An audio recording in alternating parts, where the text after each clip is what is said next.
Seine Zigaretten sahen immer ein wenig seltsam aus. Er verkaufte sie stückweise. Es waren die Schätze, die er am Strand fand. Ursprünglich waren sie dicht an dicht in Schachteln verpackt gewesen, wie teure Kekse aus dem Westen. Sie stammten von den vielen taiwanesischen Schiffen, die im Sturm kenterten oder im Krieg mit den Kommunisten gesunken waren. Die Schatzkisten wurden zusammen mit anderem Treibgut an den Strand gespült und Großvater wurde zum Strandgutsammler. Tagelang wanderte er am Meeresufer entlang und durchstöberte die Gaben der See. Irgendwie gelang es ihm immer, vom Meerwasser aufgeweichte Zigarettenschachteln zu finden. Manchmal brachte er auch feine amerikanische Kekse in bunten Dosen mit oder er tauchte mit Lebensmittelkonserven auf, meistens Bohnen. Die Zigaretten packte er aus und trocknete sie in der Sonne. Dann verschönerte er sie und verkaufte sie billig. Dieses Geschäft funktionierte eine Weile lang, doch es war vom Fortgang der Konflikte in der Formosa-Straße abhängig.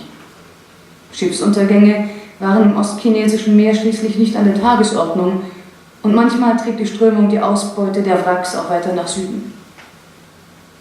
Immerhin konnte mein Großvater uns auf diese Weise eine Weile lang über Wasser halten. Jeden Tag gab es Haferbrei und gekochten Seetang zu essen.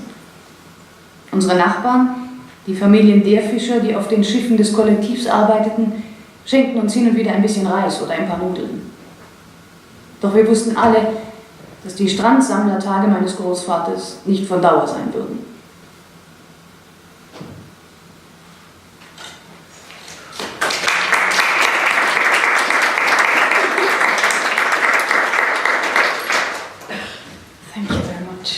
We've heard very vivid descriptions of this fishing village, of the coastline, of all the details of the things your grandfather collected. And I was wondering, you're a filmmaker. How does your work as a filmmaker influence your writing, or do they influence each other also in the way you create images in your writing? I guess so.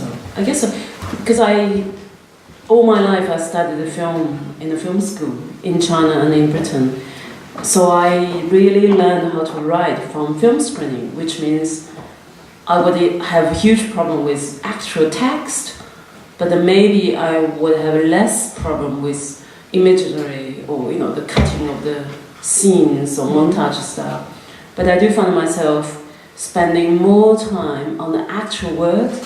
Especially now, my last 15 years, I'm writing in my second language, English, and completely, I'm always in this kind of amazed kind of abandonment of I have no words, because this is not the language I was born, and this is not the language I grew up with at all. So, but no problem with having images, scenes in my head. Yeah. And talking about images, some pictures, some photographs are also included in your book, actually. So why did you think that it is important to include photographs, for example, of your family, or there's one photograph of a painting by your father in the book? So what does this add to the story? I mean, for biography, it's very natural in a way. It's even very traditional. You put some photos, archives. Mm-hmm. But I put all the photos in my fiction, in my other novels. If you ever had the time to read my other books, and I always had a huge fight with my publisher in the UK. They said,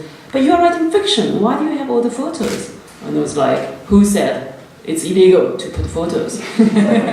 And then also I said, "Look, I'm a filmmaker, which means I'm not that stupid, because the photos is the opposite of the text. It's not a literary representation of the text. This is the basic rule I know, so I'm not that naive." But still, I think for a conventional reader, they said, "Let me imagine your text, rather than give me the imagination." And I said, "I don't give you imagination, I give you opposite of what it's supposed to be." So I struggle with the conventional reading in a way, and I struggle with, I think, this kind of limitation of the text as literature. The form of literature, it's of course is amazing because it's the most straightforward words-based art. But on the other hand, it's so painfully limited because you have to engage words by words. There's no way you dance and sing along and you can also focus. Maybe some of you can, but I couldn't. Mm-hmm. So I kind of throw in the images as much as could. But always there's a problem with publisher. They think they know more literature than me. So of course, and I also like support like writers, like those non-writer writers. For example, like Patti Smith, and she's always one of those non-writer writer. And she said, when I write, I always jump around listening to music. I refuse to sit on the chair because it's so terribly rotten. That's the life of a writer, which means you're married to a chair and a table, static life. And she said, I refuse to do that because I write, I walk, I sing along, I write. So I refuse to surrender to the stillness of physical life. And I feel the same, how do I abandon the old form, but I couldn't, this is just trivial struggle, really. Mm-hmm. Since you mentioned that you're actually writing this now in your second language, in English, you told me before that the first book that you wrote in English was a concise dictionary. In English, title is long, A Concise Chinese-English Dictionary for Lovers, and in German it's called A Dictionary for Love. I think you're very worried. English-Chinese dictionary, so it might be misleading for German readers. Yeah, it's just Kleines Wörterbuch für Liebende, and it's out there on the table, by the way. Yeah. But could you tell us a bit more about how this developed? Because I think that's a fascinating story, even if it's not the book where...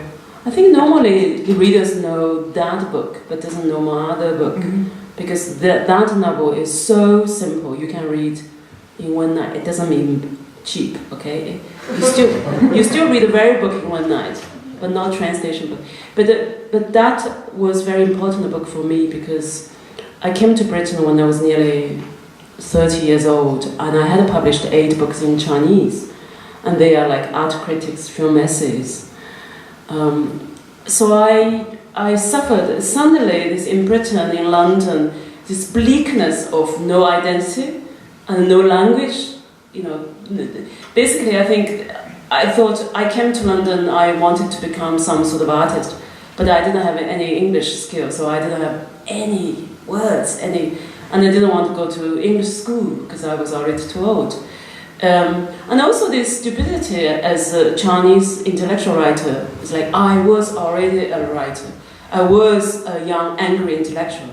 I cannot bear the idea of I'm only an immigrant, a refugee or immigrant here in Britain. And I thought the only thing I can sustain myself as a writer is to use my complete broken English to write. And therefore I can continue to live as an artist. Therefore I don't need to return to China. But that was a crazy decision, but also I think enabled me to live in the West. Not as, some miserable Chinese restaurant takeaway refugee, but a slightly better situation is I live from my intellectual product. So then I began that novel, and I thought it's just going to be a little dictionary full of mistakes. And then I remember the first year, which was 15 years ago, the first year I lived with 2 tiny little dictionaries called Chinese-English dictionary. One is a bigger one. Another one is a small one in my both pocket. So I go to the train station, I went to the pub, I opened the dictionary I was reading. Just from A to Z, C, tomorrow is J, the alphabet order. And then I thought a novel could be written in that form, just with a little dictionary.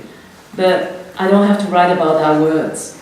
I can write about the story behind that word.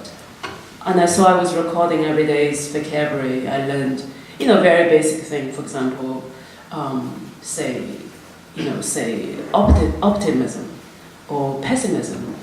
Those words I couldn't speak at that time, and still I feel a bit difficult to use those words because you will realize my English writing has very simple words. So I was recording those words and also recording the conversation between me and my then lover, which was very natural, suddenly become quite narrative. And you could say that's my memoir too, that's indeed a much more memoir novel than this real memoir. But then somehow I sent to my publishers, they said, yeah, it's a great novel. And I said, it's my diary. And they didn't believe. And also, it was so broken that I had to wait a bit to make it more understandable. my English. So the novel was published 3 or 4 years after I lived in Britain. Because during that 3 or 4 years, I managed to revise the novel in a better English. I mean, you can say, if it's a book about broken English, it should be broken. But no, the brokenness has to have a logic. But you couldn't really write with logic when the English was too bad. And I think it was a good, crazy struggle to begin, and I realized that actually is my 9th book, but first book in English. And after that I had to just go on, and that was very hard because later on my books, I had to write in proper English because I cannot play the trick second time. And so later on it was very difficult. I realized I need to become sort of Anglophone writer, yet I'm not British or American. So this is, I think, a struggle, as a person with my identities more than to. And to talk about struggling with the language also, once again, in this book, in one of my favorite passages actually, we talk about the annoying PPP, one of these grammatical constructions that somehow don't make sense to native Chinese speaker, as you described. Yeah, so maybe for you it's very easy concept of PPP is past progressive perfect. For us, for Asian, East Asian, we don't have tense and verb change. So if you know Japanese or Chinese or Korean language, we don't have verb change, we don't have gender difference, we don't have verb conjugation. So if you want to know when these things happened, you have to say a time and a place before the sentence.